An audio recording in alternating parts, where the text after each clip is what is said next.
Hello and welcome to The Property Perspective. I'm Josh. And I'm Michelle. If you're a new landlord and thinking, how hard can it be to rent a house out? Well, then this episode is for you. Let's be honest, managing your own rental might seem like a good way to save on fees, and for some landlords it does work out. But for many it can turn into a real legal and logistical minefield if you're not prepared.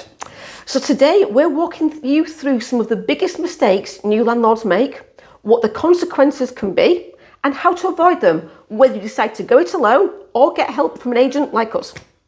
So first the basics, legal compliance. There are over 170 pieces of legislation that landlords need to comply with, and more are being added all the time, as I know fine well. Yes. I'm trying to learn them all. These include your basics, things like your gas safeties, electrical safety, EPCs, smoke and carbon monoxide alarms, deposit protection, how to rent guides, and the list goes on and on.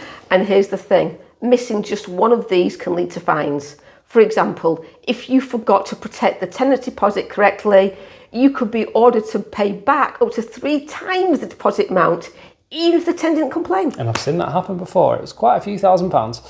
So next, underestimating maintenance. Lots of new landlords think, I'll just wait until a tenant tells me something's broken, get it fixed. But that approach can cost you more in the long run, especially if there's a leak or an electrical fault that is left to worsen. Seen that. You also have to respond quickly. If you delay essential repairs, you could be in breach of your legal obligations. If it should cause us a harm, then you could even be liable. It's the last thing you want. So another common mistake, not doing proper checks. Referencing is key. Don't just go with your gut. We've seen landlords take on tenants without any checks, only to find they're already in rent arrears somewhere else, or they've got a history of causing damage, or maybe they just can't afford it but think they can. Yeah, and that also includes family and friends too. And also, don't forget about those right to rent checks. You have a legal duty to carry them out on every tenant, not those who just look foreign. Could get it wrong and it could face you a fine up to £3,000 per tenant. And don't forget there's follow-up checks needed too. So the next common mistake is paperwork. We all hate paperwork, but it's very important. No written tenancy agreement or inventory just doesn't work. Verbal agreements won't protect you in court. You need a proper tenancy agreement and ideally one that's up to date with the current legislation. This changes all the time. In particular, the upcoming changes in the Renters' Rights Bill changes the entire type of agreements that can be signed too, which again, something I'm going to be learning about quite soon. Exactly.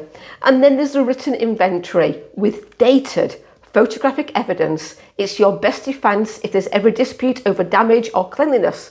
Without it, deductions from the deposit become very hard to justify.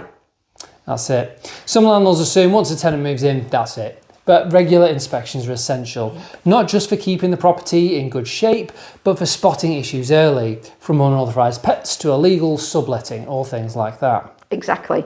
We recommend every 3 months at the start and then adjusting depending how things go.